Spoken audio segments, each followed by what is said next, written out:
Welcome, everyone, to Stories Told Again. I am your DM for the evening, and an actual cat in an actual cat kitty litter commercial that's out there right now. Google it. Austin, the diabetic DM. With me, I have... I'm not going to Google nothing. With me, I have four of my dearest friends as we play a game together. We have been playing this game for quite some time. I will say that many seasons have passed, which has made me think that today's episode should be about seasons. Players, what are your characters' favorite seasons? Well, Pastiche really only... I'm Jeff, by the way. I play Pastiche. See, I almost forgot, and I usually remind you guys. Consistently. Yes. But Pastiche, you would think possibly summer, because they are from the summer court, but they actually really, really like winter.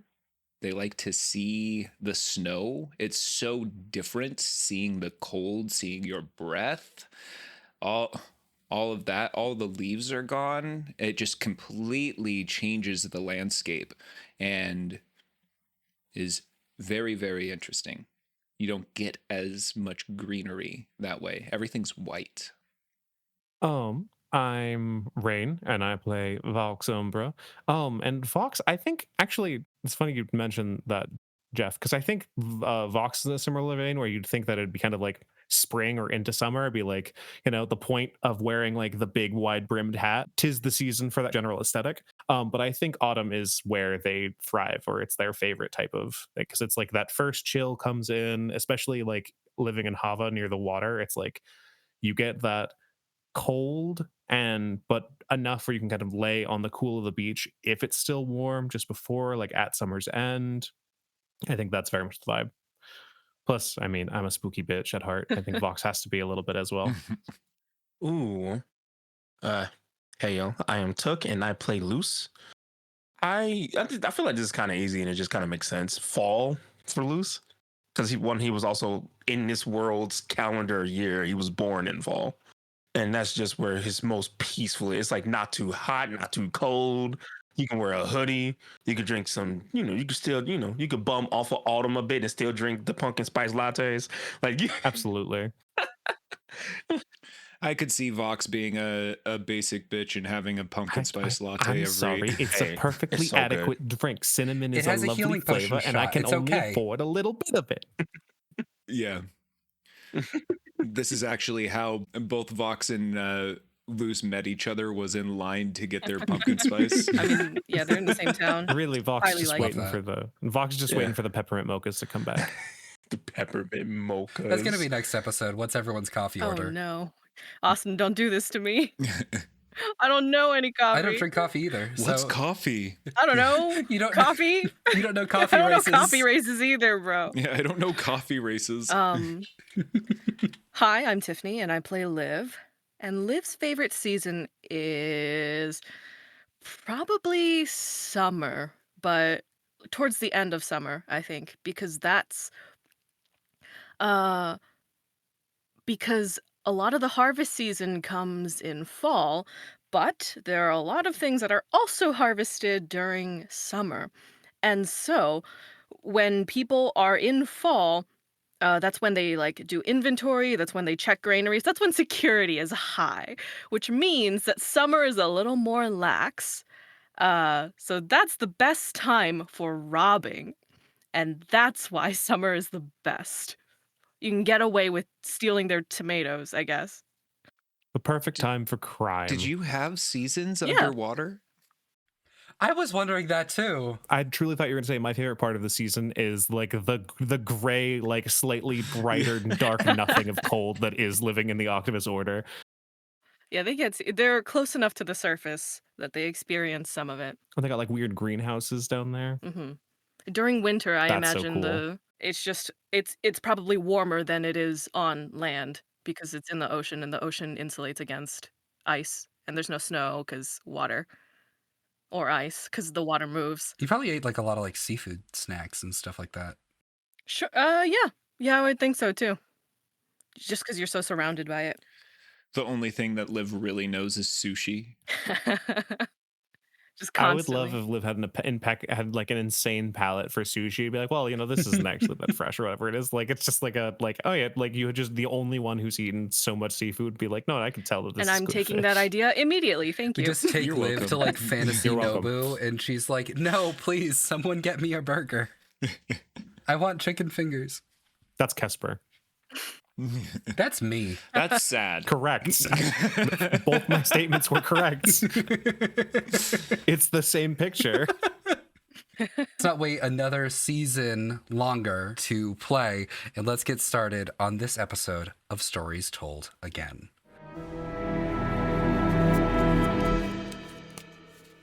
There are 5 of you in the tower, not including the bronze statue of a Cocker Spaniel. One of you is missing this morning, but still, rest came to all of you at about a 50% success rate. All of you benefit from the long rest. Luce, you can take off your point of exhaustion. As you wake up in the morning very familiarly, I would say, to the smell of burnt breakfast food. Your mother is trying to make breakfast for everyone. How do you burn breakfast in a house that makes it legitimately easy for you to make breakfast? Okay. It's a skill at this point. Let's see. What do you guys do? I think Vox was up super early. Like maybe even saw Mia come down and start breakfast. Is there a library or any type of books anywhere? There is an entire floor in this tower dedicated to a library. I think whoever comes down or whoever goes looking for Vox finds Vox amidst a plethora of books that are in languages that they could not read last night. Page by page, like looking through, examining, going through like one page after time, flipping one, putting that down, moving to another, finding something that holds their interest, and slowly like scrolling down that. And the entire time their eyes have flared like a slight tinge of pink around the iris, as if it just kind of flared slightly. And then as soon as they like stop, they'll blink and it dissipates. I love that. Are you looking for anything in particular, or are you just looking for things written in languages you didn't previously understand? I think Vox is testing the grips of this new ability that they have gained. So I don't know if they're looking for any specific information. I will do like just a general investigation check if you prefer, if you think there's anything pertinent for me to know here. But otherwise, I'm assuming that Vox is just experimenting. I guess the question I want to ask before you do this is Scuttle out? Yeah, always. Okay. You can make this investigation with advantage using Scuttle as your homunculus servant. That is a natural 17 with investigation plus 6. 23. 23. As you're looking through everything, you pull off one book that appears to be written in Sylvan, of all things. It says something about like the natural migratory movements of the Kieran. And as you pull it down, suddenly the entire bookshelf shifts and reveals a secret room behind. Oh, I found the jackpot. Okay. Can I look down the hall and see if anyone's up, or have I heard anyone come down the stairs? Is anybody in the room as well? It's up to you I guys. can't read. Luce would have been looking for everybody. I can't read. It's crazy. Pastiche has just been sleeping. They won't be roused until somebody comes into the room. Yeah, Luce is going to be waking people and looking for individuals. And if he sees that Vox is not in their room, then he'll start looking for where Yeah, Vox Liv is. is just eating all the burnt food, so. Fair enough. We just cut down to like Mia in the kitchen, completely in awe and very, very proud of herself. And you just hear her say, Your cooking is so good. I know. Not a lot of people seem to appreciate it as much as you. Do you want another helping? Yes, please. Hey, y'all. Excellent. These eggs. Nobody appreciates extra, effort. These eggs are extra runny. All yours. Hey, y'all, I found a secret Yes. room. Secret room. What? Secret room? You just hear Luce's feet just like I'm in the library. Immediately ready. Everything quaffed, pressed, down. Secret room. Excellent. Okay. All right. As you open the door, it is its own separate bookshelf. It looks like there is like a cork board with some like red pieces of string on it and such. And what appears to be like a writing desk that has a small stack of books under like on top of it. Well, These also appear to be spell books. oh, fascinating. What is the cork board with the strings?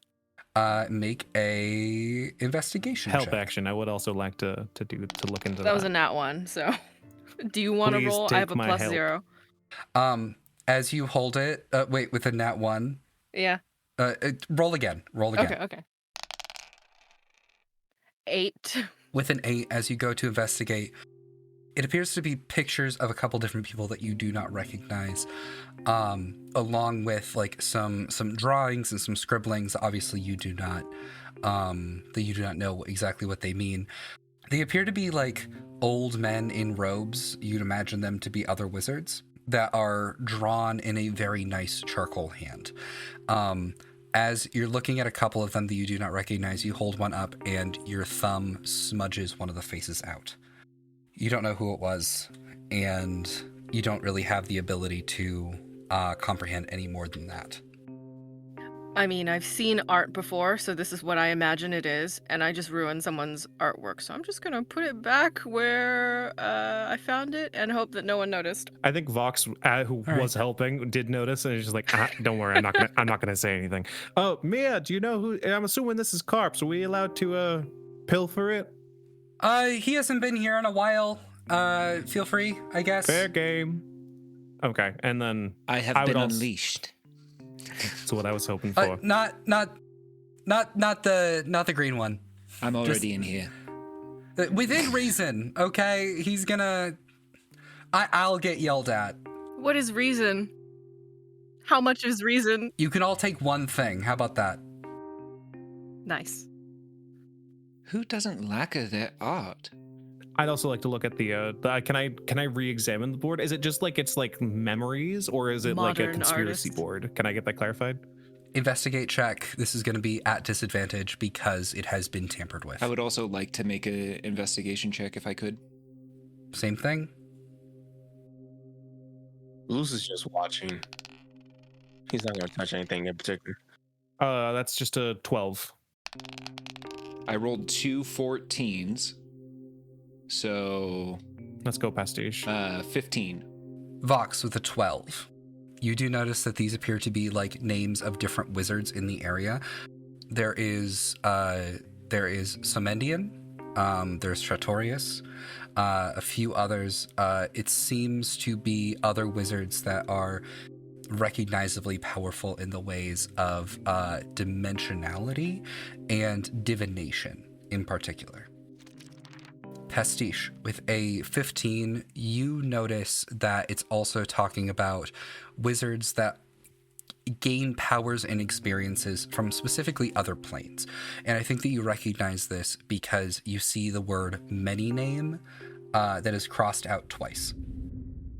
Pastiche, you also recognize in the corner there is what appears to be a sticky note that just has a drawing of a top hat on it and a question mark. So, seeing many names there, Pastiche will try to nonchalantly, while they're looking, just inadvertently smudge out the name a little bit more. All right.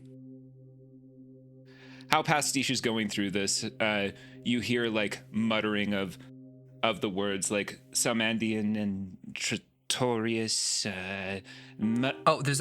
There's one more as well. Sorry, Pocarian. Loose. Yes. Did Carp go to school with a bunch of other wizards who had names that were also similar to fish? Yes. Yeah. He did. Why? Did you find some of them in that book or something? Salmandian and Tratorius and Pocarian. Nothing else of relevance. Wizards shouldn't be allowed to name themselves. I'm going to go look at the other books. I can give you a history check on this. I I think was they gonna say, sound can I get a majestic. history check? Yeah. Absolutely. Because I was like, it might be his siblings, actually, maybe. That's worse. It, That these That's are worse birth than names. the Kilcarp's parents. I really hope it is. I just got a 17 or 18, 17 plus 1. From what Carp described their arcane schooling to you, however limited they may have talked about it, you do know that he specifically went to the school of Branching Rivers, specifically was the name, which is related to all magic coming from the same source and going down into different streams that became the School of Magic. Because of that, upon graduation, most wizards would take on a new name, and part of it being like that it is a stream. Some of them as almost like an inside joke and a tradition related to their heritage of being a part of this wizarding school, take on a name that is a pun on a type of fish. So Carp is not even his real name. Cool, good to know. Luce will relay that message to the rest of everybody. Vox And she'd be size like- even heavier than they were a second before. It's a title. Yeah, as a kid, I thought that was like the coolest thing, and now It is a cool thing. Okay, They all get their powers from different places, it seems. They get them from different realms. But where does Yeah. Carp get his Oh my god, like powers Power Rangers. from? Sorry. I Do you just know? had to say- I just know he is a master of the abjuration school. It probably came from the plane of Abdorian. Yeah, that sounds real. Sure. Abdorian. Is what I would assume. Would I mean, you two are significantly far more magical than any of the rest of us, so I'm gonna take your word for it. could I? Right. Is there anything in the research about like what wizards get their powers from what realms? Make me a luck check, DC 15. DC 15. All right. I was going I to got ask a that nat help, one. but luck check. Ugh. You have no We're idea. so lucky today.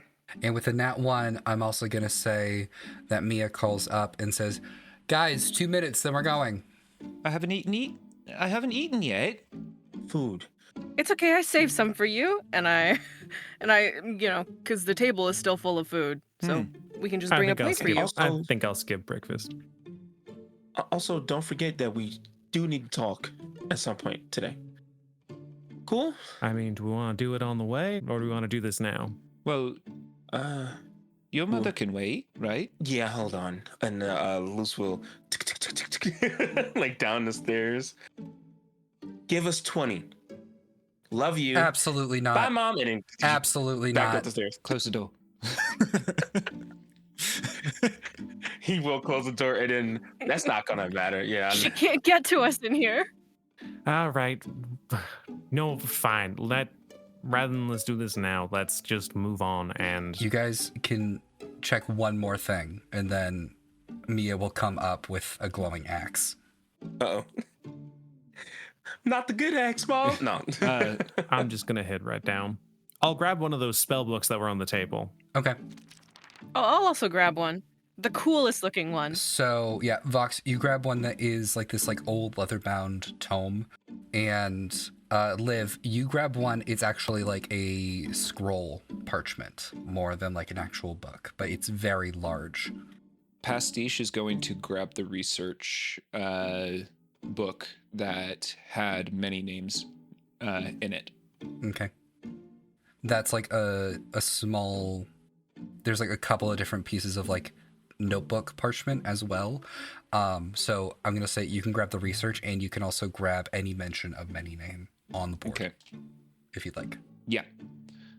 Try to do it as nonchalantly as possible. Sleight of hand. Insight. Perception. I don't care how much Pastiche steals. I more want to see, because it's Pastiche is being cagey about it and is trying to actively hide it. 11. Oh, that's a natural 16 plus my. Am I doing insight or perception? Up to you. We'll do insight. So 16 plus 7 is 23 again. So I clock that Pastiche grabbed it subtly. All right. Do you say anything? Do you do anything? Not yet.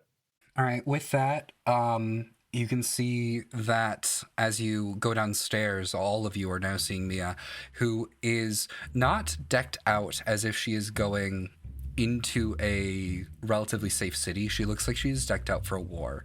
She is wearing the dread helm that she was wearing earlier. She has 2 braces of defense on. Her axe is already at her side in both of her hands, glowing very brightly. She has like a whistle around her neck. On her side is a rope with like a bunch of different like knots in it, like the kind that you give kindergartners to keep them in line. And she looks at all of you and says, okay, ready? Yeah. You dress up nice. A little Thank you. conspicuous, I'll say. Did you spend all night cleaning that? Because it doesn't look like it has any demon blood on it. I just put it in the room and flipped the switch, you know. Yes, switch. Maybe a cloak over all that armor, just to be a little less obvious that we're walking around with a dread knight, you know? Oh, yeah, of course. And she takes the cloak that she was wearing while she was in hell with all of you, which, again, was covered in demon blood, but is no longer. And just drapes it over herself completely. And literally all you can see, it's kind of like a Jawa, like in Star Wars, where it's just like a full void in the cloak, and then like 2 bright red eyes looking out at you. Ooh. Convenient. Perfect. Let's go. Not conspicuous at all. Also, the switch is very useful, and you'll notice like all of Luz's clothes are also clean, and like the staff is clean too. Oh, I just became clean. Wow. Fancy technology. I think Vox turns to say something about how absolutely insane all of us look in terms of all of our various character designs, and then realize that no one else is reasonable here, and says nothing.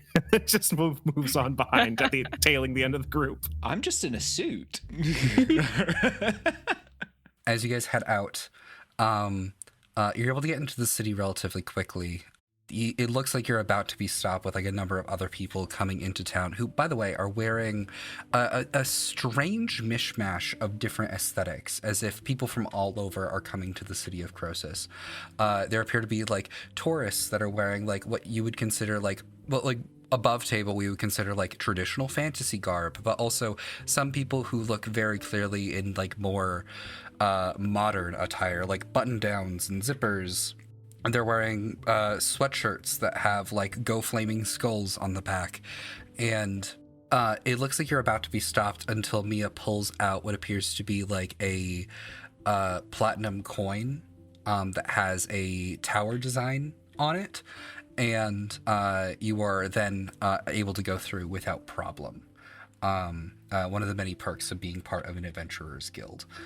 And as you walk in, you can see that the glass and steel that you saw yesterday on your way here permeates absolutely everywhere. The cobblestones on the streets aren't even cobblestone. It appears to be like one singular mass of rock that goes on for miles in this strange mishmash of almost like if it were any smaller, it would probably look like fencing, but in this way it just looks like crisscrossing of like a singular stone piece that buildings have just been built on top of.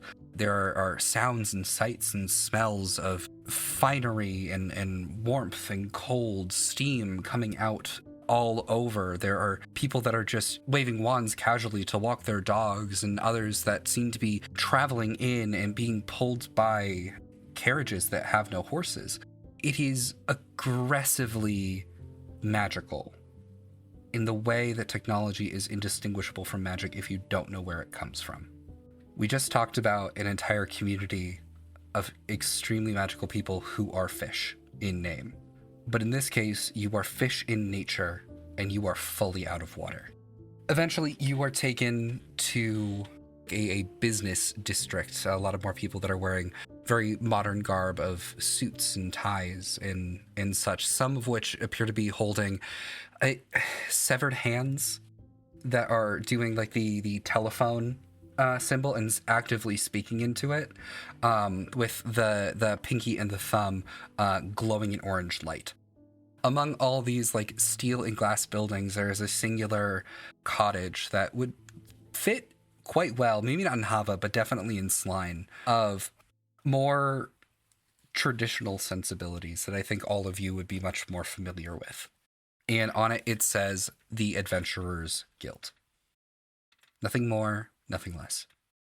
As you walk in, it appears very much like it would in any traditional fantasy. It is a number of different adventurers walking around, getting a couple of deals, looking for jobs. A couple of them are like arm wrestling off in the corner. Can any of you make me a perception check? Natural 20. I definitely can. I have a dirty 20. 19. 10. Luce and Liv with the dirty 20 and the 19. Luce would especially notice it is very much like it was when you first came here when you were very young. The first time that you decided to take on an adventurer's life, an adventurer's spirit. Basically, nothing has changed about this place. Outside of here, it is very much the collective. In here, it is anywhere where adventure is able to happen. Liv, you can smell some of the most like delicious like meats and cheeses off in the next room, in a table that appears to be continuously overflowing with food. And Vox, with a natural 20, I think you are able to see the hushed tones and subtle looks that Mia gets the moment that she steps in. She's been gone for a long time. People still recognize her. And the way that they're talking about her in those silent voices and whispered tones, there is a reverence to it. Whatever it is that she did, whatever kind of hero that she was a decade before, people still talk about it. And people still believe in her. As you all are led to the front, you eventually are met with a very tired-looking silver dragonborn who has a name tag that says, "Hello, my name is Betty." As she looks up at all of you, she says, "Are you looking to register or are you looking for a job?" And Mia goes, Why are we here? We don't know. "Oh, We don't know. Okay, good. So it's not just me. you're right. I was too busy narrating." We're gonna register. Yes, that's why we're here. And what is an adventurer's guild? Yeah, they Someone said it. not something that I know too much about, but I'm assuming this is where you go to get adventure and gigs, and you get paid out for it. Kind of like middleman. Am I right in saying that, Austin? Yes, that is absolutely true. It also provides like a variety of perks, like free room and board, free food, and the level of notoriety that comes with this also allows you to have like different levels of benefits as you improve. I think the sales clerk is trying to sell us on this really hard. Well, technically, Mia's the one selling us on it. Yeah. I mean, I'm already a part of the guild anyway, or I don't even know if he'll pull out this silver medallion. Is this still valid? And just kind of like slide it over on the desk to the dragonborn. Betty pulls out a magnifying glass that suddenly like glows a yellow light, and suddenly the coin glows green, and she looks at you and goes, "Yeah, you're still a member. What about the other people?" Mia pulls out her platinum coin and says, "I vouch for all of them. They are able to join the guild." What she said. What she said, yeah. Sure. Yes. Joining. Okay. Why are we joining the guild? At the behest of this one. And I'll point at Luce and Mia.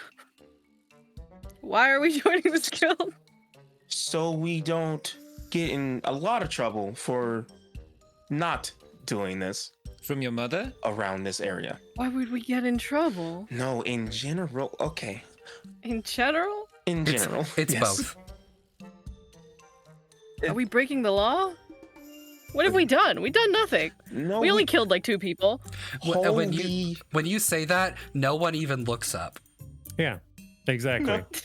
See, Yeah, it's... One came back. No, it's... Okay. we're Oh, more man. than willing to. Oh, boy. We're more than willing to do it. We just don't exactly see the appeal as of now. Which, I mean, in fairness, the benefits I see that, but half was kind of. I say 3 out of 5 of us weren't actually planning to be adventurers outside of however long it's been since we left Java/Hell. Slash hell. Well, it's honestly, it's just can you do it for me, please? And like, you don't have to honor this the whole time. Yeah. This is just for now. We're here, aren't we? I mean, thank you for that. I mean, I suppose I'll do it. It's honestly, do you even accept people from not the material plane? Oh, yeah. She looks at you and then just like looks over, and you can see that there is a Thrycreen, which is a bug person from the Astral Sea, that's in the corner playing cards with a what appears to be like a Goliath wizard. Will this give us citizenship? No, you more become like a citizen of the world, hero of the realm kind of thing. Diplomatic immunity. To a point. It goes up the more heroic deeds that you do, and if you do anything that we would consider to be evil, there will be like a review and everything else. So a lot of people do this so they can get away with like a crime, but at that point they become so entrenched into the society that then they realize, oh, there's gonna be like 50 other heroes that are all as strong, if not stronger than me, that will come after me if something happens. So Where do I sign? Yeah. What do we got to do? fill out the paperwork here. And she hands each of you a thing of paperwork. She does not to you, Luce. Uh-oh. Yeah. Luce will kind of turn to Liv and go, I'll read it with you and for you. Thank I'll help you. And I don't know why, but in my head, the Goliath went, ooh, no, and the Thrycreen threw the fucking threw the table across. Yeah, that is. I like that in your version that they're playing Uno and not poker. The Thrycreen. Oh, that's clippable if I've ever fucking heard it. The Thrycreen just goes draw 2, and then like with like her 2 separate like vestigial arms, she pulls out 2 knives and then just tackles the Goliath. There's the recap for this episode. There's the cold open. Oh, Let's get great ready idea. to Uno. DM, God, this guy. Hello. Are these contracts magically binding, From what you can, or are they just paperwork? they do have a small magical binding upon them, but it is literally just so that way whatever you write down here gets magically conjured in triplicate later. Carbon copies. One's in pink, one's in yellow. Vox will just write Vox. Liv will write Liv. Okay, Liv, can you make me an intelligence check? But Luce With is helping me. advantage. There's no Okay, with way. advantage. I'd also like to help okay, Liv. Okay, I need that. Pastiche is just seeing what Liv is I need putting that again. down. Can I get it again? Can I get a third? No, you can only get it twice. Can I get a third? I got a 3 out of 5, just so you know. Liv, you try and write Liv every place that you like. Luce points out the word name, and you seem to be doing a pretty good job. As that goes on, eventually, like the 2 of you seem to fill out all the paperwork for all of you. They hand everything back to you, back to Betty, who looks over at everything and goes, well, this seems to be in order. I passed the exam. Welcome to the guild, the party of Liv. Oh, Hold on, sorry. Get once, and then Luce will. I'm the Luce will leader. reread it, like reread it, and then look up at Liv, and then just go, Well, glad that's settled. yeah, I just put down what she put down for that because I didn't know what we were going to do.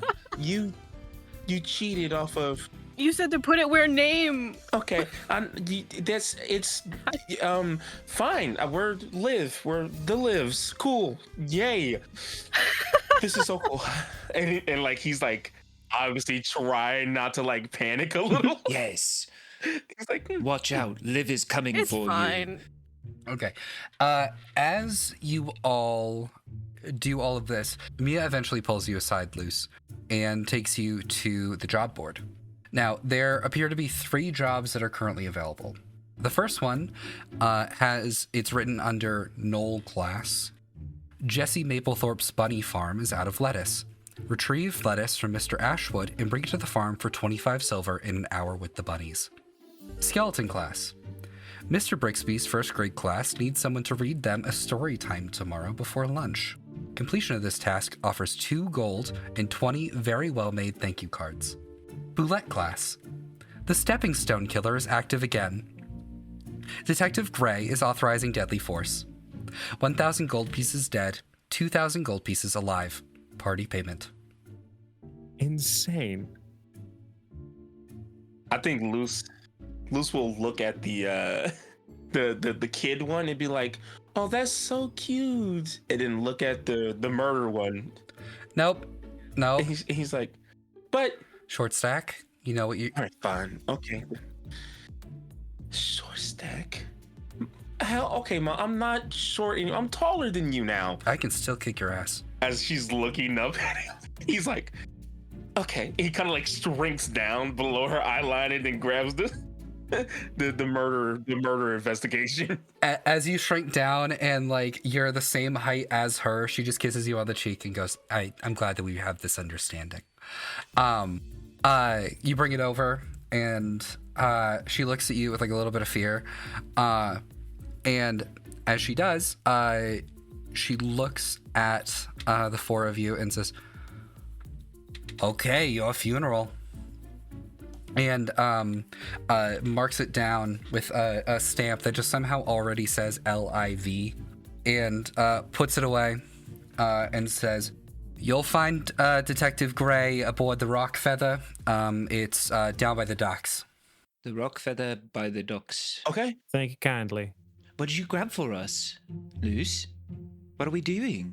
Oh, and he'll show the the bloody murder investigation thing. He's like, Murder. "Yeah, Oh, good. Murder? murder." Honestly, I think this might be in our wheelhouse. Murder? Yes.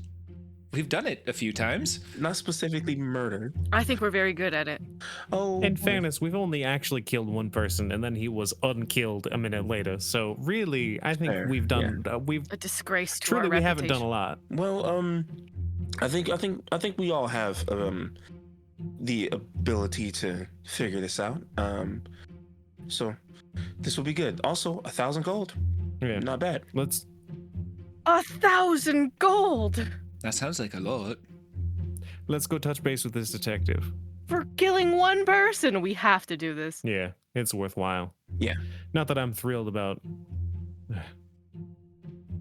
any of it. So as you all step outside, Mia looks at all of you and says, "I didn't really get a goodbye from my parents on my first adventurer's job, so I am just gonna say, give them hell, come home safe, and I will order in tonight so I don't burn anything. Okay?" Thank you. And okay.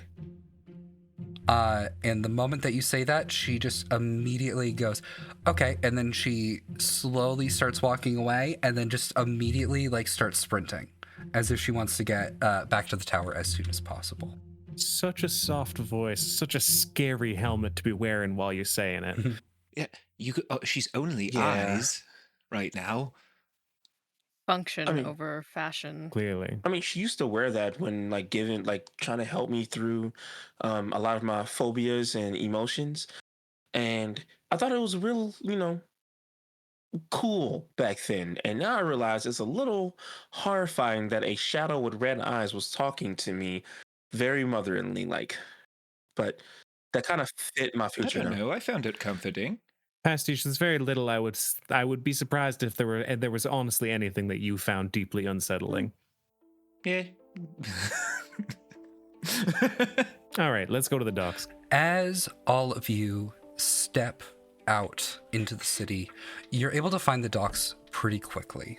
It appears that as you look off into the distance, there is a very large bay that it makes up a central part of this wall that you can see is able to open and close to allow things in and out. It is incredibly safe. Not necessarily enough that means that Luce does not have to make a wisdom saving throw, though. On it. Let's use a die that's been failing me this whole time in the pre-rolls. And it succeeded. All right, excellent. So as the four of you step out into the bay, you're able to see a couple of different ships that are coming in and out of the docks, some of which appear to be very modern, made out of steel and smoke and magic stone, that seem to be from here, as well as a couple of others that appear to be made of wood and almost like a traditional like pirate ship or courier that you would experience or even see coming into the shores of Hava every 3 months. And then you eventually see this one large ship that you recognize without even seeing the name on the side as the Rock Feather. And that is mainly because the sail of it appears to be a gigantic peacock feather made up of several different vibrant hues of greens and blues and purple. And as you step out to what appears to be crime scene tape, that is when you see him. Chris, right now you are Inspector Geralt Gray. On your side, there is a multi-lens magnifying glass, a bit large and seemingly unwieldy, but it's in the position that most people would wield a sword or a knife or a club. And next to that appears to be a wand of magic missile. You have, your hair is graying, much like your very name, with a very large and twirly handlebar mustache on your face. Your eyes are dark and serious. And while many people have described you as a little bit off your case lately, you know that you are always on yours. On your shoulder, there is a beautiful blue crushed velvet cape that only comes from the top members of your station in the Oriri Collective Police Force. You've already been alerted that 4 people in the party name Liv that have come together and have agreed to assist you in your case, looking for the Stepping Stone Killer. On the ground, currently, is the most recent victim of this individual, which is Damon Shieldwarden. I believe at this point, the game is yours, my friend. All right. So he kind of swaggers up to you guys and offers a hand. I don't want to say it's gnarled, but it like shows his middle age and has a tiny bit of a dad bod, but he extends his hand, not quite sure which one to extend his hand to, and just kind of he picks Pastiche and goes, Inspector Geralt Gray, lovely to meet you.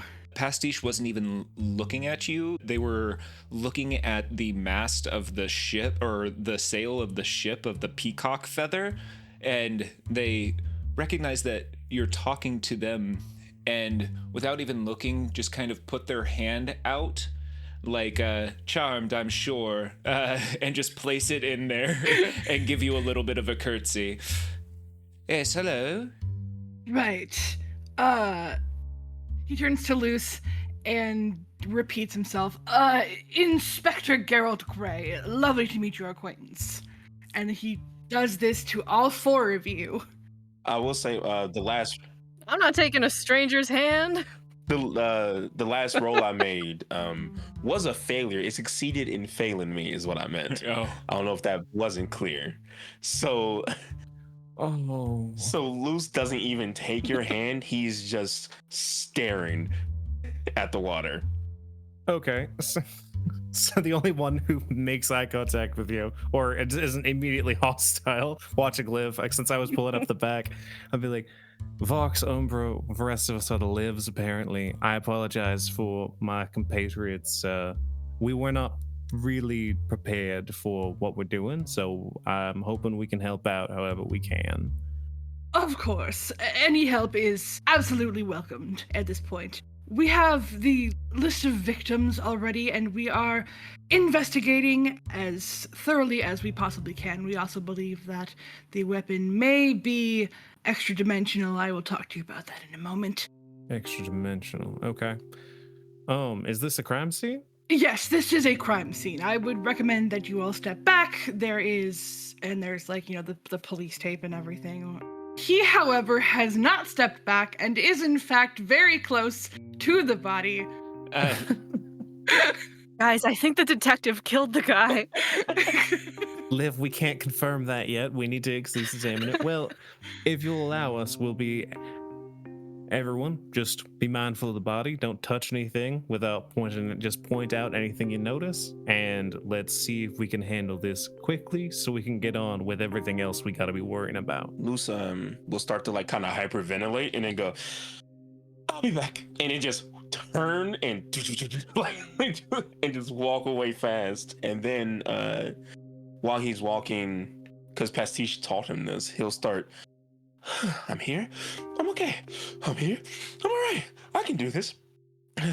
I'm not a short stack. I'm a big stack. I got this. Just like as he's like walking, and then he'll stop, turn back around, come back. He's like sweating, like profusely. I got this. Young lad, are you okay?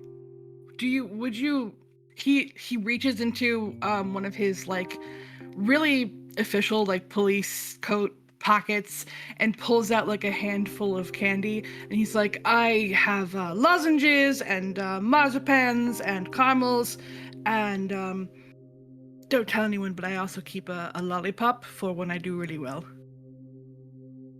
Do you like candy? I've heard things about older folk who offer younger folk candy Liv, no. and to not take it. Liv.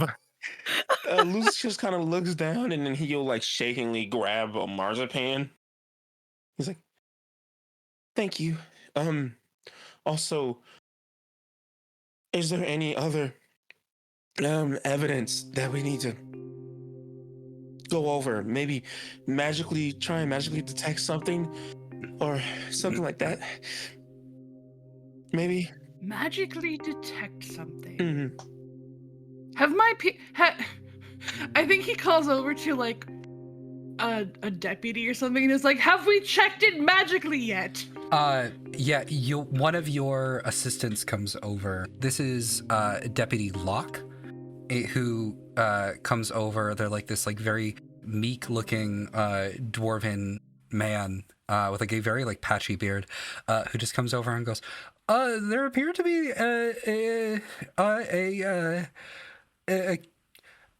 sampling of necromantic energy as well as dimensional energy, potentially Fey in origin. Fey in origin? And I'll look at Pastiche. Hearing Faye, Pastiche, you didn't kill anyone last night, did you kill? I think it was Pastiche. hearing Faye, Pastiche finally snaps back into what's going on here instead of looking at the sail. If you had looked at them at all, they were mapping out like a way to get up to the sail and take it. And they're like, Faye? What? I didn't kill anybody today. Good sir, do you know anything about extra-dimensional weapons? Oh, absolutely. What do you want to know? Then what can you tell me? Well, I've got this cool sword. Pastiche, Vox was about to like say something, and then as soon as he pulled the sword out, Vox just puts their hands up and walks. Just does like a full pivot and walks towards the edge of the ship for a second before turning around. Are you fellows okay? We're. Are you sure you're in the right headspace for this work? I mean, no. Yes, I'm ready to murder anybody. That is not what we mean, Liv. Just give us 2 seconds. I'm sorry, just 2 seconds. All right. And Luce will kind of turn, grabs Liv's shoulder and Pastiche's shoulder in like a huddle, and like move them along. Yeah, I'm gonna walk over too. What? Okay. All right. Pastiche, you're the only other Fae that they know, and you just showed that you have a dimensional weapon that immediately implicates you. I really don't want to have you framed for something. Just gonna put that out there right now. So maybe just don't bring up the fact that you have the sword. It's right on my... It's too late already. They already know. could have seen it anyway. I've been carrying it this whole time. Yeah, but you can't. It doesn't read immediately as just as maybe It's magic pure sword. But black. saying, yeah, It looks really weird. Okay, but can they tell that Pastiche is a Fae? Maybe that's that's a mystery. Obviously Fae. Look at me. You can Darn. see through my skin. Is that a Fae thing? It's not a normal thing, that's for sure. Darn. Okay. Oh, okay. You're sure you didn't kill this person? In your sleep, maybe. I am Maybe you thought it was Casper. 75% sure that I did not kill this person last night. 75%. Okay. Be higher. I beg you, be higher. I am 76% sure. I'm gonna grab Pastiche's shoulders and pull him slightly from the huddle. Pastiche, I need you to be as reasonable as I am in this moment. You're not reasonable at all. All right. Rephrasing. I need you to be as reasonable as me in this moment. And I need you to help me solve this. Oh, you just need my help? Okay. Yes, officer. I see that you've joined the huddle. Almost done. Yes, we I think we figured out. It was not us. Oh my God, Liv. No, it was not us. We did just arrive. We're more than happy to help. Suggest that it was any of you? No, we all just kind of panicked immediately. Yeah, she just new to this. I'm so sorry. Detective Gray, please make me an insight check. Oh my gosh. Okay. I'm not convinced we killed this man. Yeah, me neither. I'm also not I am convinced. definitely not helping. That is a 15 on the die. Okay. With a 15, first thing I think that you would notice, these are bad candidates. Hey. Second of all, you're pretty sure they did not kill anybody. Okay. Just pretty sure. 76%. Yeah, about One would say. 76% sure that we didn't kill him. Yeah, you're like 95% sure they did not kill this person. Okay. Good fellows. I have good reason to suspect that you all are not the culprits, and operating on that suspicion, let us move forward with our investigation. I believe it was said that there was necromantic energy about this body. What do you... Yeah, give me a sec. I can do something. Oh no. Here we go. Luce will cast detect magic, but his detect magic is fucking weird. Because of the death cleric shit. Oh, I can't wait. If you will allow me, Austin, when he casts detect magic, he would like to solely focus on souls and necromancy. If I can work that spell that way. Okay, yeah, absolutely. So you're specifically looking for necromancy in origin. Yeah, kind of like if like in a video game where like you have that ability to see like trails of like necromancy on the wall. Oh, you're doing like detective vision kind of thing. Yes. Yeah. Okay. Okay. So in that case, you can look at this body and you can do an investigation check with advantage. Oh, yeah. All right. And I'll say when he casts his eyes will go that complete black again. Do I clock that? And he's looking at. Oh yeah, he's not hiding it. Yeah. Okay. As he's like kind of looking and investigating. Thank God for that advantage because that first roll was a fucking 4. But the total is 19. Luce, before what happens next, I need you to make me another wisdom saving throw with advantage. Oh boy. All right, let's choose the dice that actually been rolling well. My Santa Claus die. The natural 20 is his butt. It's my favorite fucking die. Okay. Hey, thank you, Santa. It wasn't his butt, it was his left cheek. But I will This I'm take leaving that. Wisdom saving throw. 16 plus 7, a lot.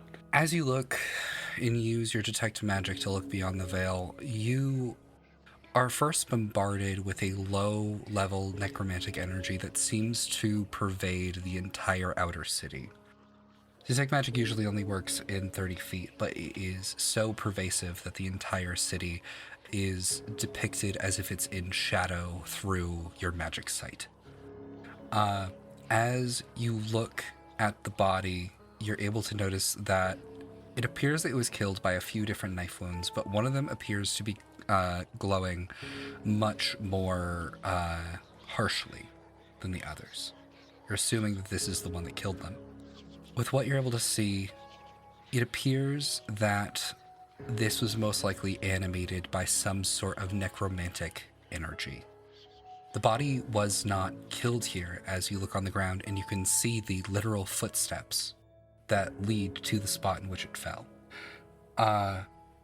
And as you look down at the end of the dock, there's no way. You see an old friend holding a paper bag, slowly bend down to the wooden planks below, drop the bag, nod at you as Nail walks away. Luce will just kind of look in that direction, and then what was the detective's name again? Detective Geralt Gray. Thank you for making it the easiest name, Chris. I really appreciate you. I got you. He will look at Detective Gray, and then because he's, by the way, very unaware of what his face looks like with the eyes. He's usually like really like soft and soft boy looking, but I don't know. It's up to you whether Detective Gray is disturbed by this or not. But he looks him dead in his eyes and then at everyone and go, I think I have a lead, and I think I know where we're gonna go now. And he just creepily just turn around and just start walking in a direction where Nail's leading him, the necromantic footsteps and everything that was leading up to the body. Inspector Gray just goes, stupendous, and just like steps over the body and follows. Oh my god. In like after about 5 steps, turns back to the other 3 and is like, well, come along, and with like a gesture. I think I would like to look around here a little bit, if that's okay. Could we split? I want to look at the body. I see no harm in that. Yeah, you can do that. I want to follow Luce, though. The cleric of a death god, I think, might know. Just straight up no. Oh, that explains the eyes. I see. I'll stick with Pastiche. Everyone's going one direction. Pastiche, make an investigation check on this body. You can do so with advantage. Okay. Oh, Detective Gray would have his deputy stay with the other 2 in the body. 19. I'm assuming that Luce points out what was the most pervasive stab wound. Oh yeah, he will, yeah.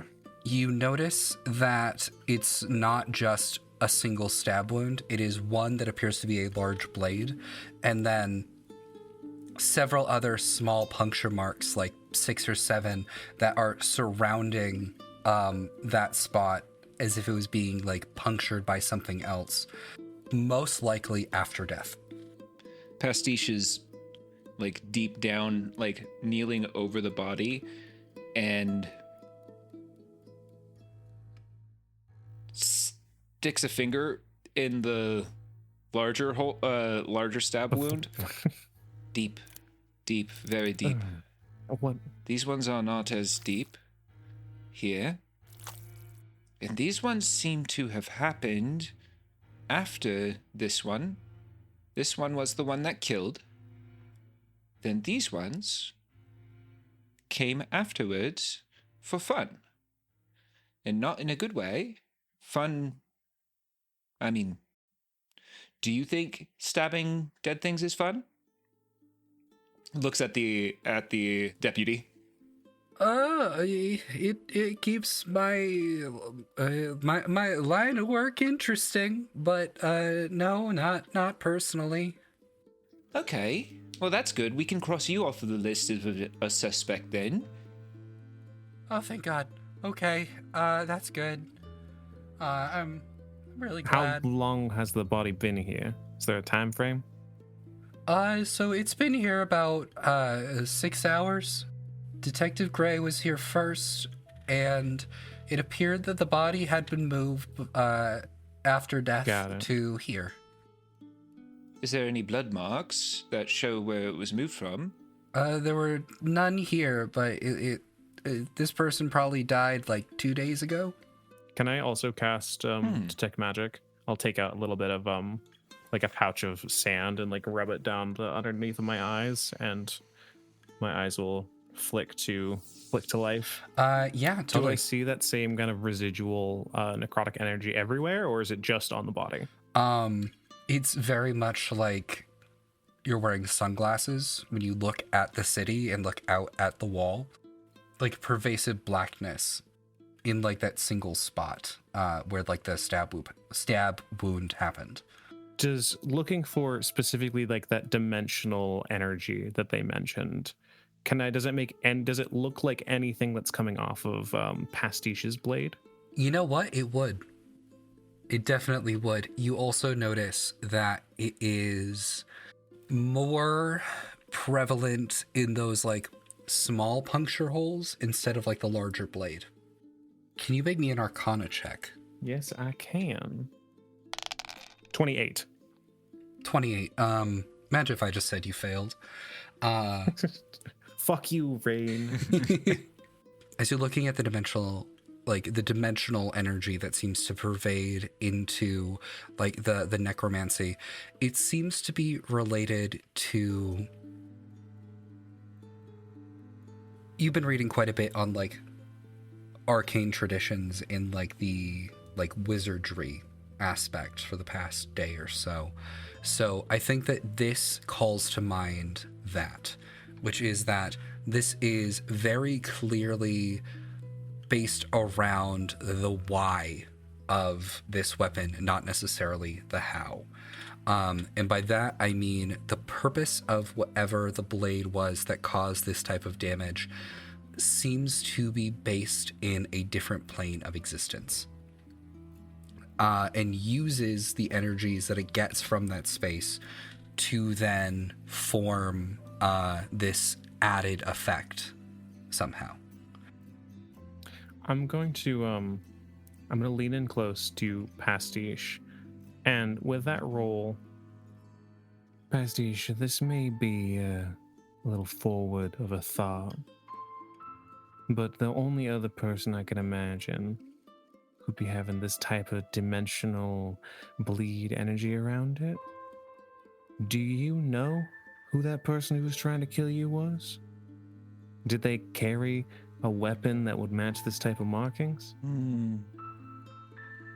I don't believe so. Not necessarily. All I know is that they are from the Winter Court. Well, we've got the scent now. Maybe we can just kind of patrol the area. I can keep detect magic up a time, and let's see if we can track it. Maybe we can work backwards from here. Scent? Hold on. You said scent? Yeah. A scent would bring animals. Animals would want to feed on a body like this, especially if it was here for 6 hours. Pastiche starts looking around for just animals. Sometimes people don't think about just asking the things that are around. Sometimes they can see things. Yeah. Be my guest. All right, you are looking for an animal. Make me a survival or nature check, DC 5. Ooh, 2 things that Pastiche is very good at. Help action. So advantage? Okay. Let me go. It would make more sense probably. Let me help you find a city pigeon or nature. something. Nature over survival. Ooh, 6. Oh my gosh. Yeah.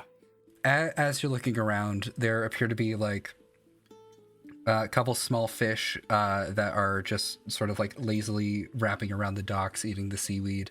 and whatever detritus it gets dropped off of these gigantic ships. And as you're looking at them, you look up and there is a small paw that is just pawing at the water, trying to get at these small fish. There appears to be a dock cat. This one appears to be like some sort of tuxedo cat. His two back paws are sopping wet, as if he just very recently fell into the gulch and pulled himself back out. Very angry look on his face. He appears to be older than time. Still absolutely adorable. Pastiche immediately locks in on the cat and slowly starts to creep up on it, like quietly, as quietly as possible. Tries to sit right behind it and kind of like loom over it while it's trying to fish. Are you hungry? Oh. No, you can speak to me. And there is a slight little gleam in Pastiche's eye, and unbeknownst to them, they cast the spell Speak with Animals, and What? are able to potentially talk to the cat now.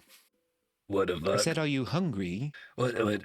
You're speaking to me? Yes. How the fuck are you speaking? What? Well, my name is Pastiche, and what's your name? People call me fucker. Oh, hello, fucker. Sometimes, I'll call you fucker. Do you like fucker? not really. Well, what would you like to be called? I don't know. I will call you Prince Harold. How does that sound? What's a prince? Well, it's somebody of royalty. What's a herald? And Harold is just a name. Okay, that works. What food? You say food? Yes, royalty gets food all the time. I am the most royalty. Yes, exactly. They pull out just some of their rations that Vox had given them when we left, so like jerky and just things like that. They put some water in it and just kind of like try to make it a little less stiff, and then like start feeding a bit of it to the cat, like holding it out. Here you go. Prince Harold immediately jumps into your lap. Your crotch is now sopping wet Oh, become clean. as yeah, what do you want to know?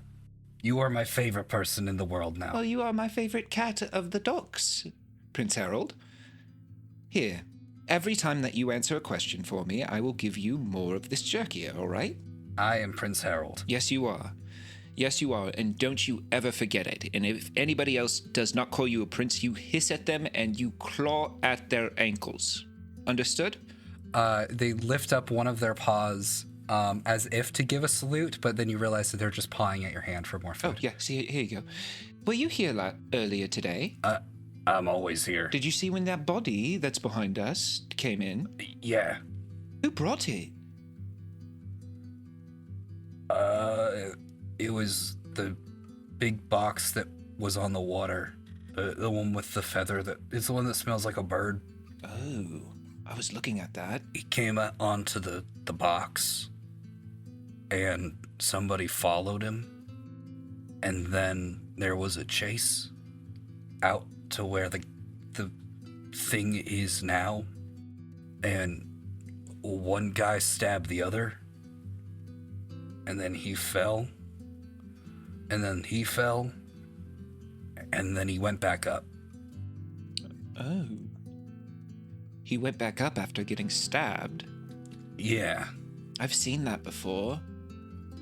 It's weird, isn't it? I didn't like it. Yes. No, Prince Harold.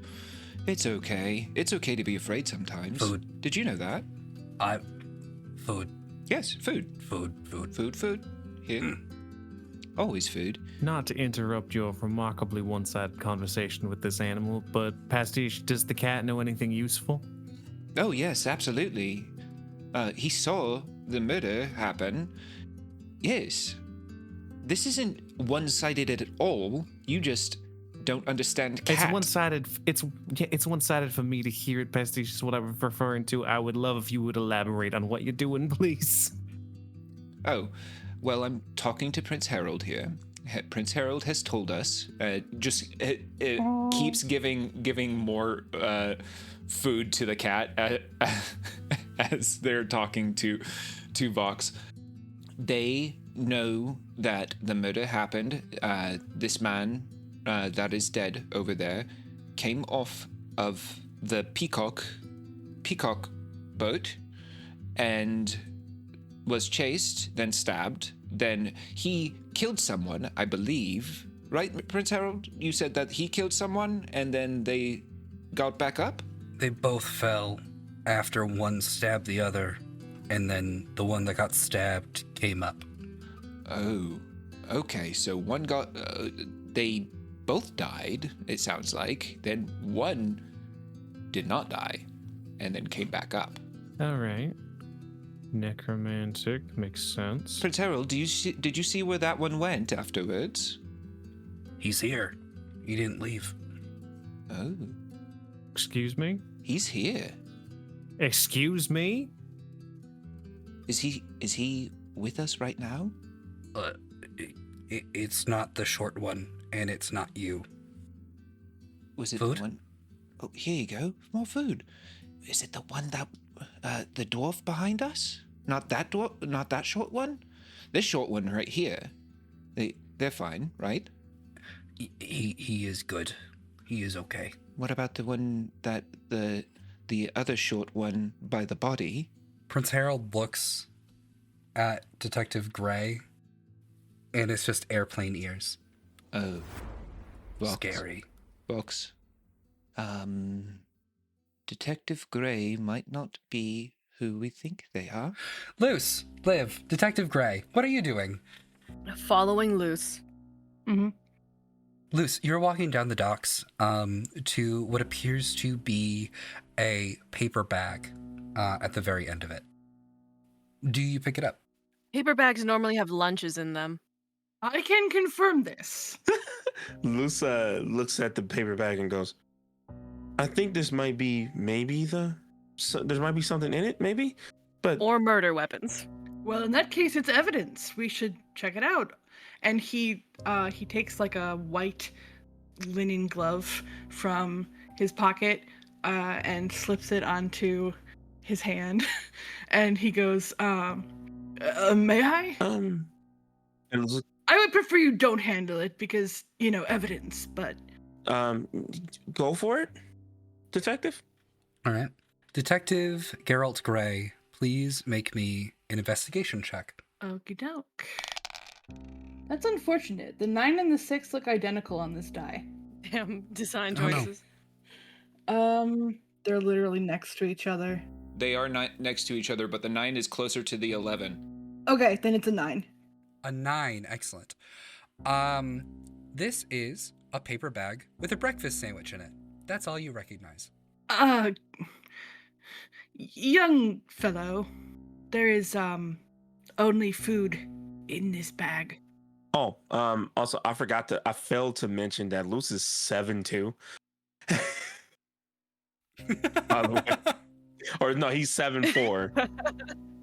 Young lad. 7'4". He is tall. So when you say young lad, he just looks down at you. Yes, young lad. Luce will kind of let down and just go, there's definitely necromancy. And just gotta look at you with the demon eyes he has on. I believe you, except that is a breakfast sandwich. And then Luce will bend down and look. Is it just a fucking breakfast sandwich? Are you Is looking there at the at least bag, or are you croissants? looking at the sandwich? He's looking at the bag and then the sandwich, if there is one. Okay.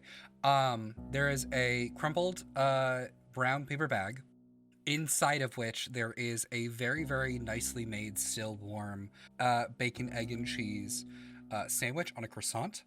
It is warm. It is delicious. You're smelling it, and like your mouth is just starting to water. On the bag itself, you see writing. 2 small gifts. The people of Hava are alive.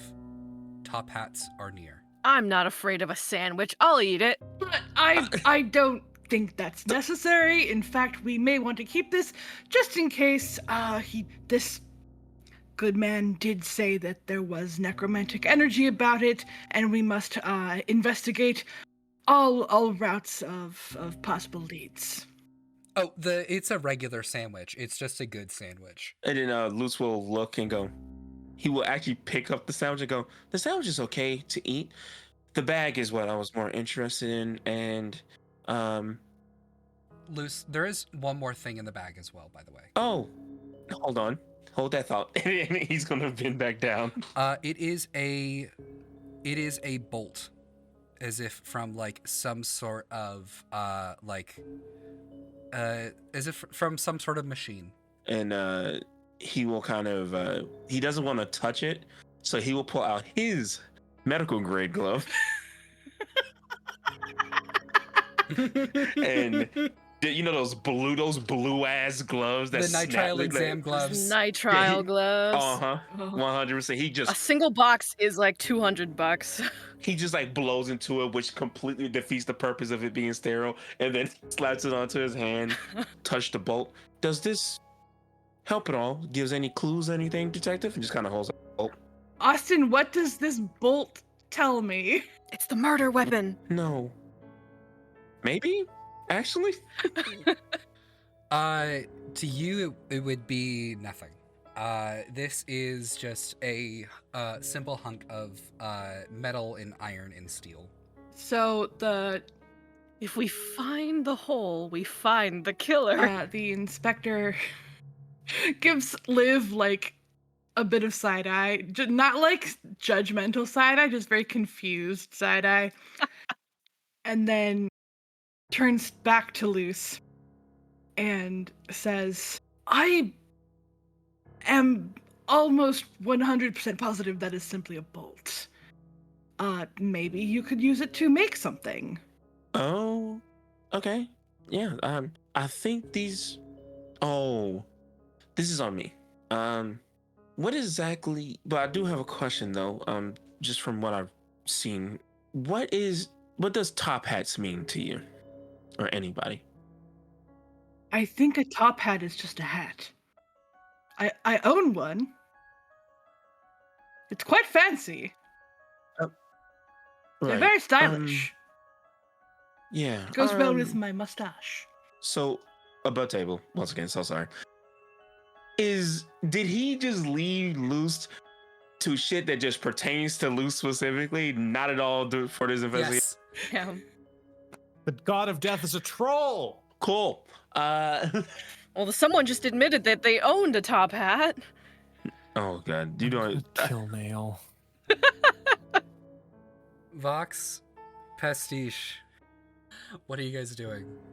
Did the deputy hear what Pastiche said? I don't think so. Did you project it to Locke as well? No, I said it quietly enough so it was only like Vox, me, and Prince Harold Okay. that could hear it. All right, let's go back and meet up with the group. I think we're gonna need more than just the cat's word, though. We're gonna need either a proper confession or to kind of draw him out in some way. All right. Do you want me to do the talking, or You're better at it than me. do you want me to do the stabbing? Why not both? And I'll provide some cover and fire. Okay, I could do that. Wonderful. Sounds great. Prince Harold, do you want to come with us, or do you want to stay here? I can leave you some food. Will you give me more food if I come with you? I mean, do you want to be mine? Make an animal handling check with advantage. Ask if he knows Paya. One moment. A 16 that goes down to a 15. Let me think about it. But also leave your food here while I think about it. Do you have more jerky? Vox? No. He's lying. He has more, but I can smell it, yeah. quickly just like tear it up and leave like a good pile for Prince Harold. And then dust themselves off, stand up, put Prince Harold on the ground, enjoy, and we'll return. And hopefully, if you want to come with us, you can. If you don't, that's fine as well. You are your own cat. Thank you for You're welcome. Jerky. Gangly green person. That's a good name. You could call me Pastiche, though. Pastiche. There we go. You are Pastiche, and I am Prince Harold. That is correct. And if you ever see a Pastiche possum, gives food. if you ever see a possum named Paya, Paya? Paya? tell her I'm looking for her. You know Paya. And then he just books it down the dock. Vindication. Damn. I told you should not trust If Paya. we ever need to leave an interaction very quickly, we just bring up Paya, and then Oh my god. That's crazy. I knew it. I was like, he's gonna run away. I knew exactly. All right, Pastiche, let's go. All right, so Pastiche starts leading the way, and what Vox can see is that they have unclipped their rapier from their side, and they just toss it to the ground and continue to walk. Pass. Yep. What are you doing? Don't worry. Don't All worry about right. it. Best to look non-threatening at all. I am completely unarmed. Lead the way. And Pastiche continues to walk towards the group. Detective Geralt Gray, Luce, Liv, the three of you see a tuxedo cat booking it down the dock, followed by the clang of metal until eventually all five of you are together. Who spooked the little fucker? Did you find anything? I may have, and then you watch the eyes go back to his regular color. I may have goofed just a little bit, which I am so sorry about. But these things were helpful for me. The person that helps me with dead things may have missed the mark by a mile, as he's like yelling this like out loud in the open, by a mile. But thank you so much. This sandwich you can eat, Liv, and he will hand you the sandwich. You always have to treasure the breakfast sandwiches. I'm gonna hand you half back. That's growth right there. Also that, thank you so much. The bolt is for me, so sorry. The paper bag was also for me. But I think, yeah, I don't know what the bolt. A bolt? Oh, and like he like looks at Vox. And he's like, we really do need to talk later. And he like tucks the bolt away. Well, this coroner friend of yours has impeccable timing. We're in the middle of a murder investigation. That's exactly it, and I'm so sorry for that. Also, murder investigation. Did the two of you figure anything out? Well, Oh, we didn't find out anything. Inspector Gray, I believe that you are just so much more capable of finding things out than we are. We are just a couple of... Both Vox and I are just dumb and stupid and don't know anything, especially Vox, but also me. Inspector Gray would like to make an insight check. Make it. I am going to use my heroic inspiration that I got a while back that I forgot that I had from you, Austin, to roll this Oh, with is this advantage. from Slime? Yep. Yeah. Oh, okay. Yeah, go nuts. All right. Oh, Oh, and it didn't help at all. Oh no. Oh no. that's a 13 on the die. That's great. You know that Pastiche is lying with a 4. No, sorry, with a 9. Detective Geralt Gray, you're afraid that you've been had. And not only that, something about this person seems familiar. But you don't have shit. enough time to think of that, because right now you're in fight or flight mode. Can I, since I said I was going to back up Pastiche, could I have an action readied? Yeah, what's the action? If Gray tries to run. You see Gray just turn on his heel and book it.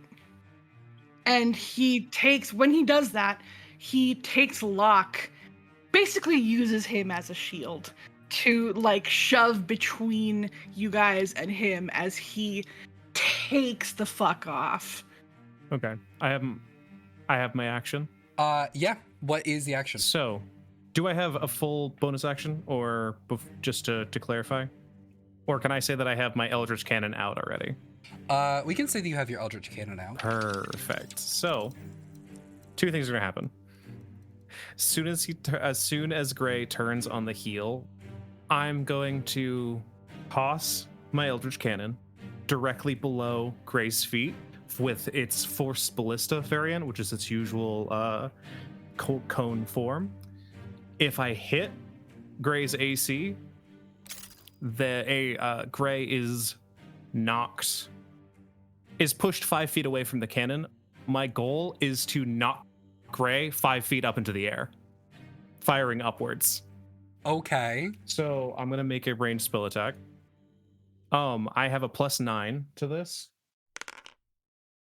That's a natural 20. Nice. Oh boy. Okay. So, Wayward, I'm so sorry.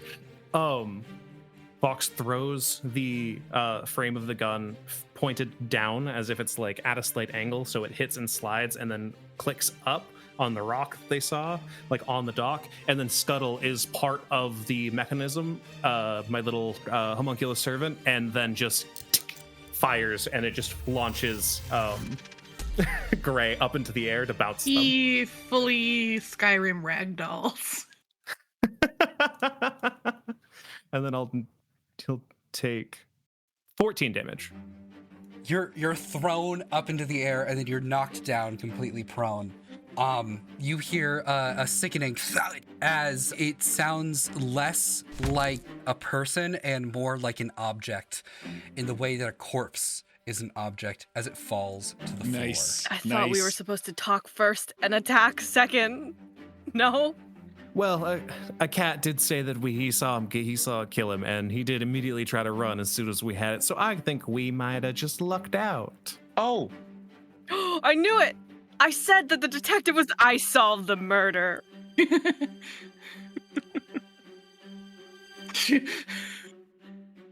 At this point, Pastiche is already in motion as soon as they went in motion and is charging forward, thrusts their empty hand forward like they're holding a rapier, and the rapier appears back into their hand, stabbing downward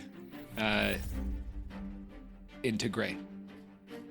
All right, that's going to be another attack on Detective Geralt Gray.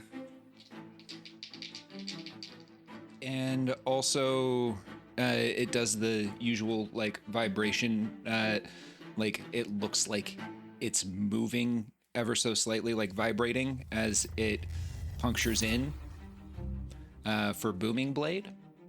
So would a 18 hit? I believe it would.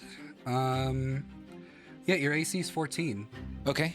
So that will do 16 points of damage. Okay, excellent. Detective Geralt Gray, you feel your entire body start vibrating incredibly violently as this blade is thrust into you the second of the day. And as you do, you realize this body's not going to have a lot of time left. It might be time to jump. Ooh, can I get up and keep running? Yes, definitely. Okay.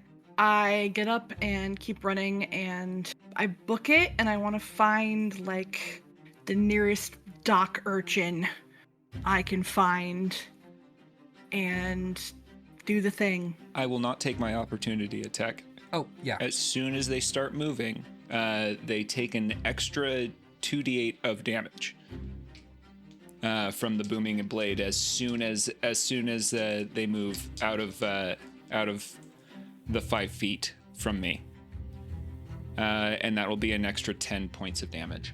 Can we stop it at this point? Yeah. Like, how fast? You would have a speed of 40 feet. Are Luce and I allowed to attack while they're trying to run away still, or no? I'll tell you what, at this point, everyone roll initiative. We'll say that Pastiche and Vox have already gone, Luce, Liv, and Detective Geralt Gray. Okay. All right. Initiative. Yes, you have a +4 to initiative, by the way, Chris. Sorry, Okay. Detective Geralt Gray. Can we assume it's not a detective anymore?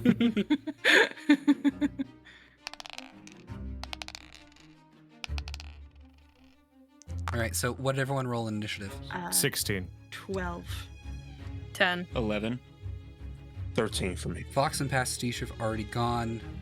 Luce, it's your turn in the order. He is so confused, but his faith in Pastiche and Vox are so high that he's gonna just go with it and go with what they have done. And if it works, he's gonna cast Hold Person. And if it works, it is very creepy because I have just figured out how he's gonna do it. Because I just realized what other spell he has in correlation to being a deaf cleric.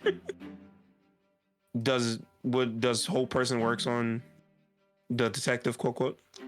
It would not. No, it would not.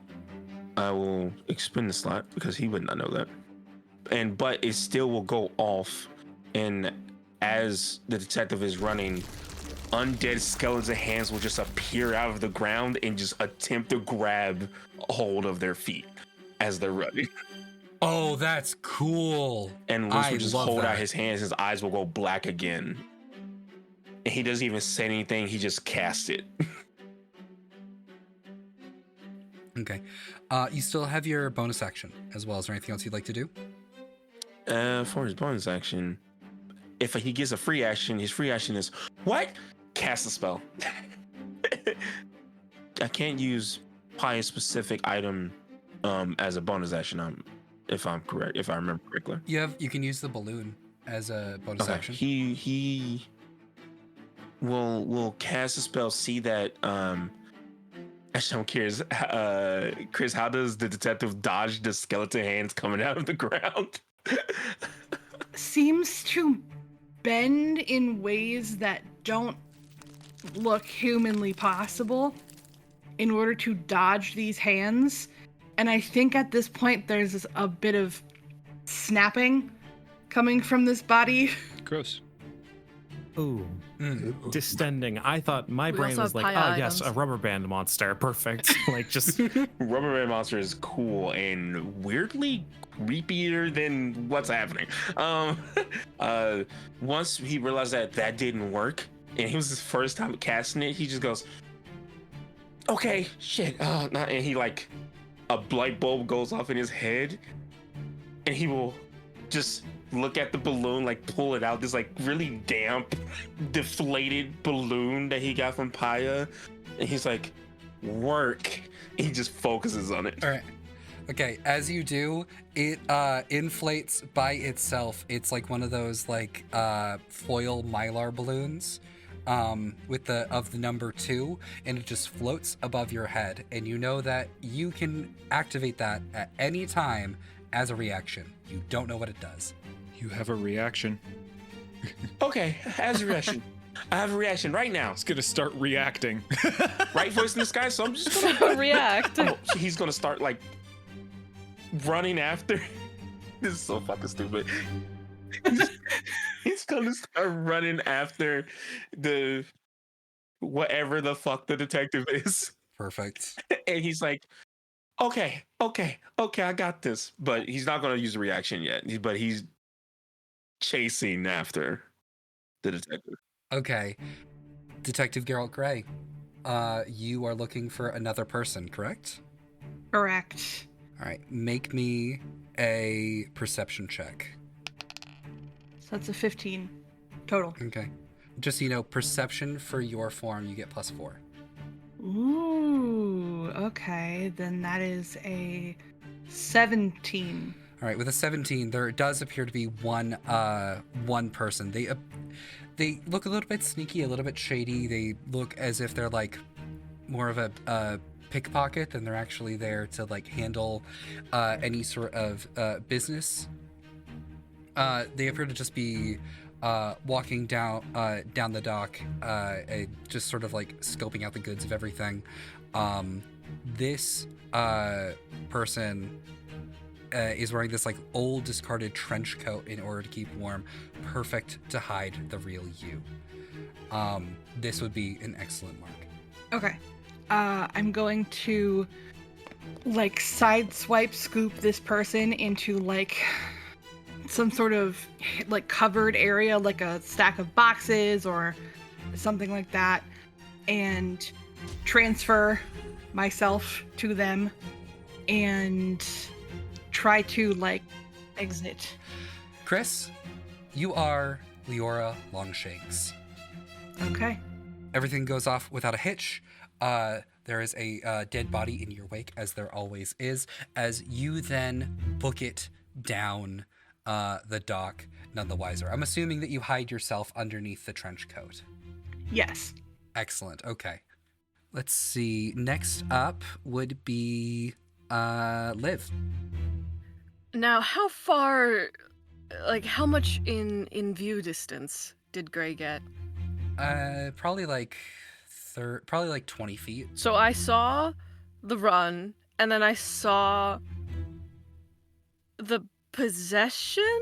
Is that what happened?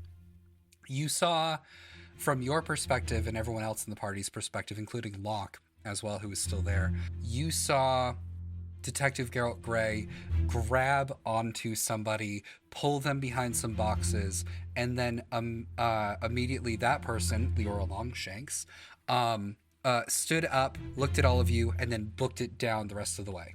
Well, clearly, the detective has went behind the boxes and then used some sort of disguising type of thing, wore someone else's skin, and is now trying to run away.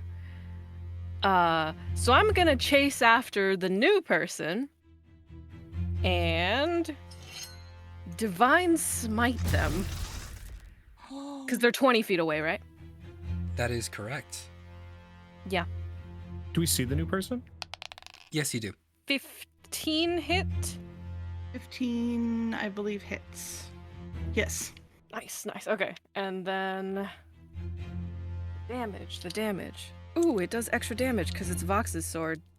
Okay, that's a 4, so 16. Leora Longshanks, you take 16 points of damage. Okie doke. Cool beans. All right. All right. Vox, you're up next. Top of the round. So Locke is near us. Mm-hmm. I'm gonna run up to Locke. I'm gonna rip the handcuffs out of his hands, and I'm gonna walk over and I'm gonna stand in front of Pastiche, and I'm gonna hold my action and be like, I think I know what that sword does, Pastiche. And I'm gonna ready it, hoping that if Pastiche's turn, if they can switch places, then I can just handcuff and be done. We'll catch her and take them alive. Hell yeah. Okay, I love that. Up next is Luce. Luce was running towards wherever they were going, so he'll probably like pivot at the box and keep using their 30 feet to move closer. This new person, and Luce will go, stop, please stop, don't make me do this, please. And when he see Liv slap them with their attack, Luce is going to use Guiding Bolt at 3rd level, which is the highest he can cast it right now. Oh, fuck. Okay. And when he does it, his hand will turn skeletal, and he looks at his hand and go, what the fuck? And then You're just like Pastiche now. And then like 100%, like the recoil is like his whole body kind of shifts and he kind of jumps from it as the guiding bolt shoots off towards this new person. Holy shit. 21. Yeah, that'll hit. 20. That hits, okay. Oh boy. That is 6d6 radiant damage. Ooh. Yeah, kill him. Oh my god, that's so many sixes. And you said radiant? Radiant, yes. You're undead, Oh, potentially. That's 26 force damage. You see this urchin, this young urchin of a person just like collapse.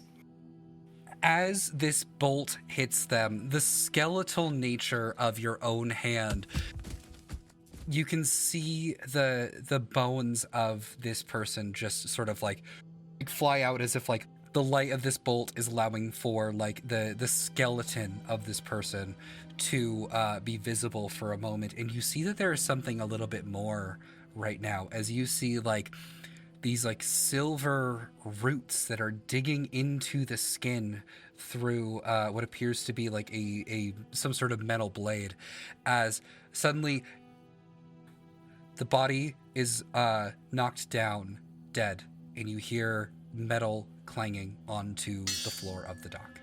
And then Luce will go, oh shit, did I do the right thing? Yeah, Please, that please was the tell me I right didn't just-" thing. He's like freaking out.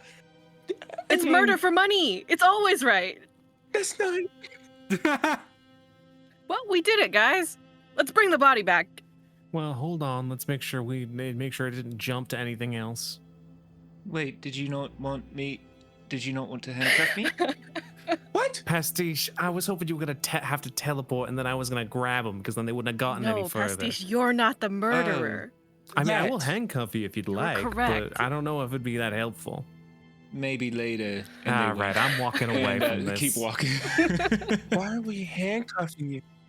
Oh, okay. And then Luce realizes his hand is still skeletal, and he goes, ha, ha, ha, and like shakes it until it's regular. You're getting on my territory a little bit loose. You do the We skeletal are officially things? out of combat. I'm gonna go investigate the body. Locke looks at all of you and goes, I'm gonna get somebody who's more in charge. And they run down the dock. What a helpful man. Luce, you're right there, as is Vox. Both of you can make an investigation check. 22. 22, excellent. Nat 20. Hey. Nat 20.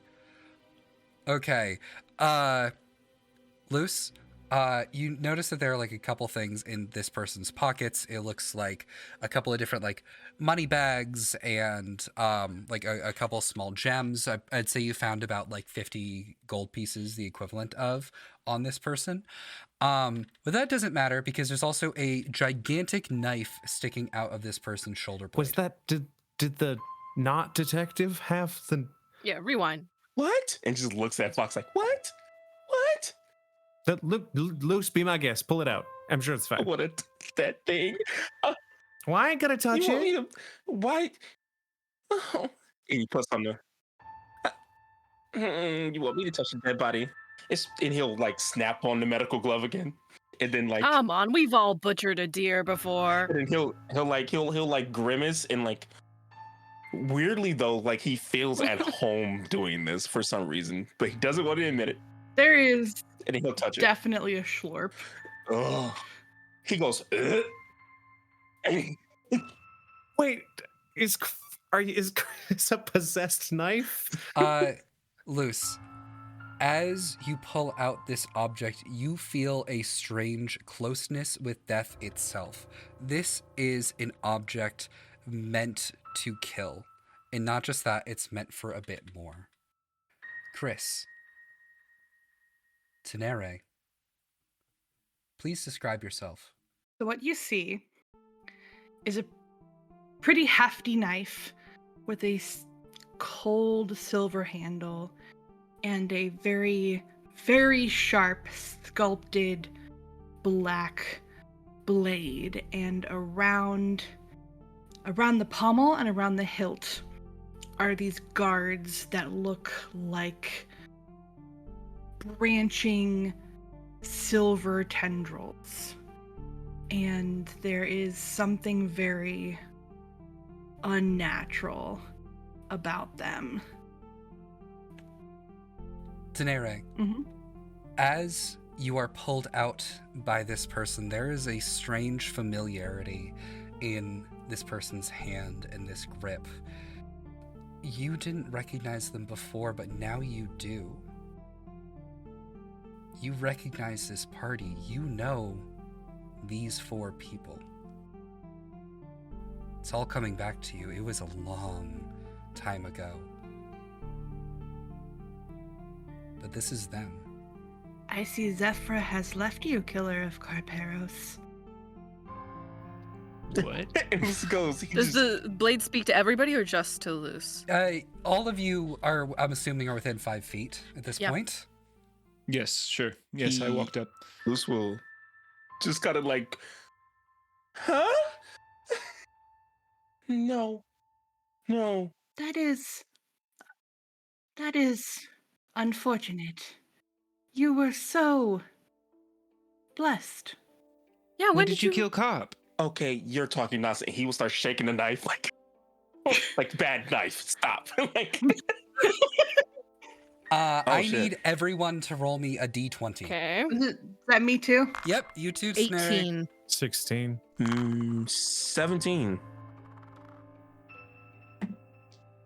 14. Also 16. Oh my god, you guys rolled so well. Okay, I'm gonna roll a d10 because Locke is running for help. Oh, okay. On average, you guys have 16.2. I rolled a 10 on the d10. You all have 6 minutes to speak to this knife before the authorities get here. And I'm gonna set the timer starting now. I'm sorry, what? Luce is still shaking the knife. Luce, leave it. Luce, stop shaking the knife. What's going on? Sorry. Hey, Sorry. stop. I don't. No, when did you kill Cop? I'm kind of freaking out right now. Just I know you all, but We you are different. Well, we don't know you. different how? Uh-huh. I do not know. all right. Helpful. Incredibly. What is no? But So, It sounds like something I would say. Is she still in trouble? The Vox Umbra? she, who? Your sister. I assume. I don't know where she. I don't know what she is. I don't know if she's in trouble or not. Do you know where she is? No. Stupid question. How do you know us? From where? I remember only the moments after I was created. And everything after. There were 4. And they were great. And one of them was mine. I'm gonna look at Pastiche. Cool sword that looks like this sword. One of them was mine. Which one? Which one? What do you mean? Don't you remember me? We all very clearly No. do not. You are different. But I am the same, and I know you always. And I think, Pastiche, in your head, it's a little louder. I don't. Who are you? To me? I am yours. I am your Tenere. My Tenere? Something's. I've never had you in my life. Something's. Well, maybe not this one. Do you? I take Scuttle from my Eldridge can. Do you recognize this? I do. This was mine. Before. It was. Before? Before what? I don't know. Before. I.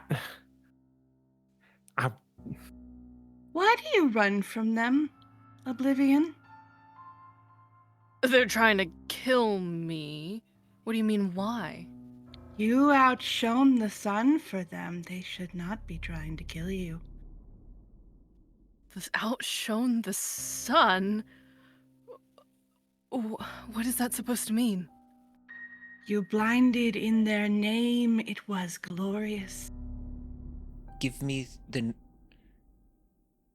knife. Inkblot, why don't you remember me? Who? Inkblot, it is I, your Tenere.